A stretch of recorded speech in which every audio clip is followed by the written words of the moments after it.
Se você chegou agora, se você ligou o rádio agora, mas será que tem alguém que tá ligando o rádio agora, que não abriu o jornal, não ligou a TV desde ontem? Não. Hein, Carla? Será que tem alguém que tava num culto do Daime, tomando ayahuasca? Pode ser. Agora No spa. vai ligar. Ah, vamos ver o que aconteceu na minha ausência. O ministro Edson Fachin do Supremo ontem anulou todas as condenações do ex-presidente Lula na Lava Jato. Todas. Todas. As que estavam na segunda instância, as que só passaram pela primeira, Instituto Lula, Sítio de Atibaia, Triplex no Guarujá, tudo, tudo. E neste momento, neste instante, Lula tem condições jurídicas de se candidatar, por exemplo, à presidência em 2022. Portanto, o jogo político e jurídico, os jogos foram embaralhados ontem por Edson Fachin, mas tem muito para acontecer. E essa decisão ainda pode ser revertida. A Dora vai tentar botar a bola no chão e explicar pra gente o que esperarmos a partir de agora, Dora. Bom dia pra você, boa sorte. Bom dia. Boa sorte, Bom ótimo. dia, Pecari. Bom dia, Sheila. Bom dia, Carla. Bom dia a todos. Olha só, eu precisaria de boa sorte se eu tentasse enveredar aí pelo mundo político, desculpa, jurídico, né? Tem muita coisa, você colocou muito bem, já colocou uma bola no chão aí, Megali, ao dizer que tem muita coisa para acontecer. Tanto é que a reação do PT foi mais de cautela do que de entusiasmo, né? Houve várias, quer dizer, essa decisão do Fachin, ela causou uma imediata no mundo político interpretação de que automaticamente o ex-presidente Lula seria candidato. Queria me ater a a seara política. Vamos supor que isso seja mantido, que ele tenha condições de elegibilidade e que, enfim, isso claro que causa aí causou um tremor no mundo político, e esse tipo de tremor, ao longo do tempo, as coisas vão se assentando, vão se acalmando. Eu aqui, do meu cantinho, acho um pouco precipitadas essas avaliações de que automática não é a entrada do Lula no processo eleitoral, porque, evidentemente, ele será sempre um ator nesse campo da maior importância. Agora, tem um caminho muito difícil para ele, não é um caminho fácil para ele ser candidato, e é um caminho em que, se a gente pesar alguns fatores, os fatores benéficos, a chamada conta do custo-benefício, né? O benefício aí está perdendo nessa balança, porque qual é o grande benefício dele? O fato de não só não ter perdido prestígio, de um modo geral, como recuperou boa parte dele. Hoje aí as pesquisas dão o Lula numa ótima situação de disputa com o presidente Bolsonaro.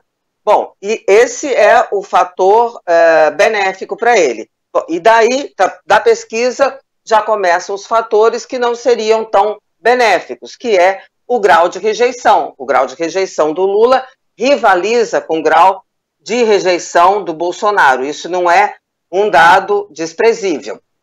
Um outro fator que eu acho que vai pesar na ponderação do ex-presidente, se ele será candidato ou se não será candidato, é que um presidente que cumpriu 2 mandatos, saiu do segundo mandato com 80% de aprovação, ele vai correr o risco de entrar numa disputa anos depois, já com, acho que ele vai ter 77 anos, 76, sei lá, com o risco de perder. Bom, e ainda mais concorrendo com alguém cuja disposição, quer dizer, que na verdade, assim, que não tem medo de abusar do exercício do poder. Isso faz toda a diferença, né?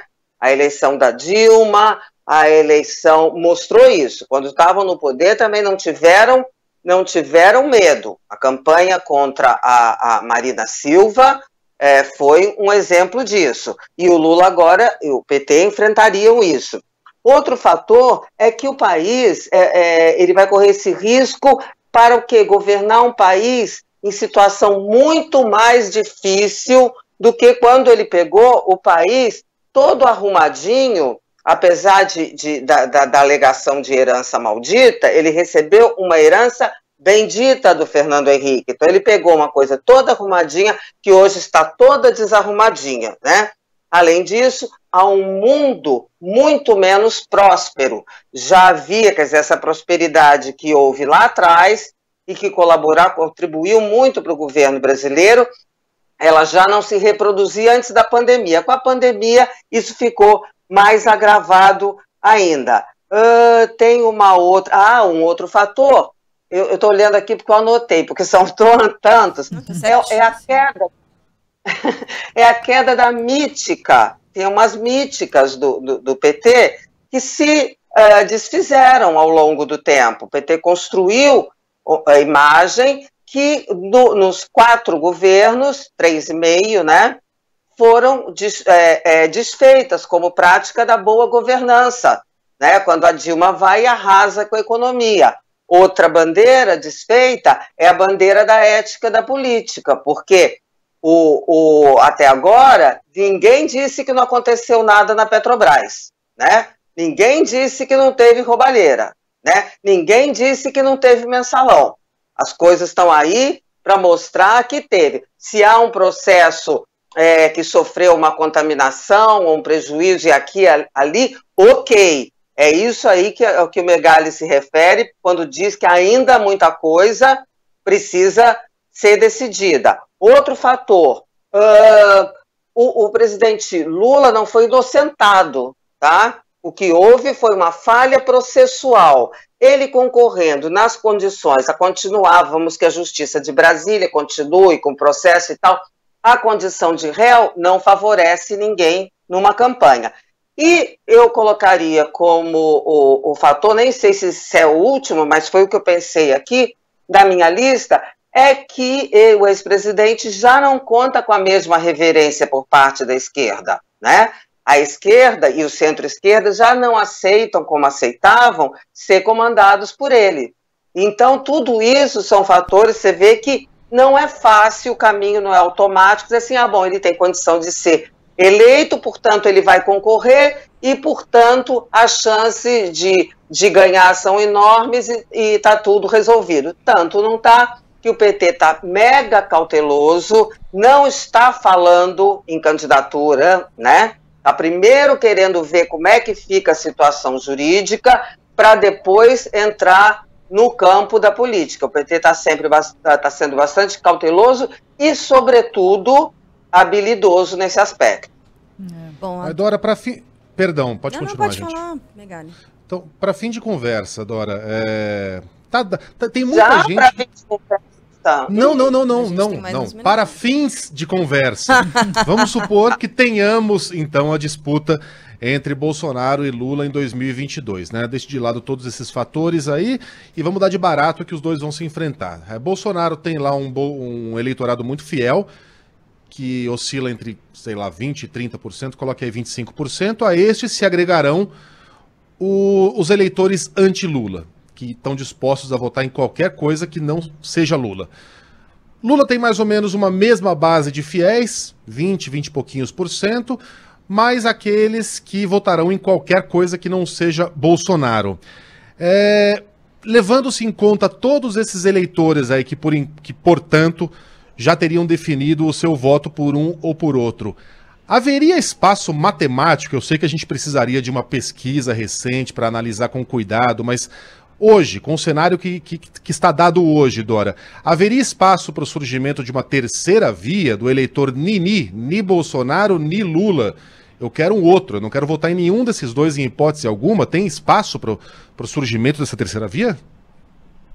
O Megali, sempre tem, porque a política é como a vida, ela não é matemática, ela dá cada volta nos números que Deus me livre. Então, isso vai depender de como essas forças que estão, as forças políticas que estão aí nesse meio desses extremos vão se organizar. Em 2018, não se organizaram, ficaram ali chapadas, assustadas, sem entender direito o que estava acontecendo, né? Sem se mexer, e aí se renderam a uma coisa de uma polarização, de uma dicotomia que não levou a bom termo. Então, isso vai depender de como essas pessoas vão se organizar. É mega cedo, até porque está todo mundo no mundo político atordoado. É claro que a entrada do Lula nesse cenário como possível candidato um pouco que interdita esse caminho alternativo, mas ele não impede. Isso não é motivo para essas forças que saíram até da eleição de 2020 saíram bem, quando o eleitorado, de uma maneira geral, disse que não estava mais achando uma graça esse negócio de polarização, essa era dos extremos já estava não estava agradando a população, né? Agora, se a população, se o eleitorado vai à urna e não tem alternativas que falem a ele de uma maneira, que falem na emoção, que falem na objetividade de o que é que essa pessoa ou essas pessoas pretendem fazer com o país. O PT foi uma droga? Então tá bem, eu vou fazer assim, assim, diferente do PT. O Bolsonaro é uma droga? Então eu vou desfazer isso e aquilo do Bolsonaro. Isso não está posto, né? Fica uma falação ali, uma brigalinha ali, todo mundo meio acovardado. Então acho que a entrada do PT, do Lula nessa cena, né? Ela tem um fator legal, porque ela vai mexer, ela vai obrigar esse pessoal a se mexer ou não, a achar. Então agora vamos ter uma repetição, se conformar desde já, uma repetição de um cenário de 2018, onde lutam aceitas, né? E as outras forças, as pessoas que eu chamo, porque eu considero mais ponderadas, ficam aí submetidas a isso, se agregando nesses extremos, sem necessariamente concordar com eles. Então a tarefa do que eu vou chamar de meio de campo, né, que é tudo entre os extremos, não é negócio de ser, como é que chama? Isentão, não é muro, não é coisa nenhuma. Não é muro, não é coisa nenhuma. Quer dizer que participação política, ter lado, só vale se você for nos dois extremos. Não, você pode muito bem ter um lado que é contra. Agora, se o eleitorado não tiver quem fale, quem apresente um discurso, quem apresente uma cara, quem apresente uma voz que provoque a identificação, não vai adiantar nada, porque em todo processo político é preciso liderança, até mesmo não só no governo, mas também na pretensão de se assumir um governo. É preciso dizer para as pessoas, por que eu quero ser presidente, seu fulano, beltrano, ciclano? É isso que está faltando e que vai ser preciso. Vai ter muito Dora, agora sim. Muito assunto para a gente conversar com ela ao longo da semana, né? Não parou por aqui hoje não, viu, gente? Não, então agora sim, Dora, fim de conversa. Por hora. Okay. Beijo para você, até a próxima. Até amanhã. Até amanhã. Um beijo.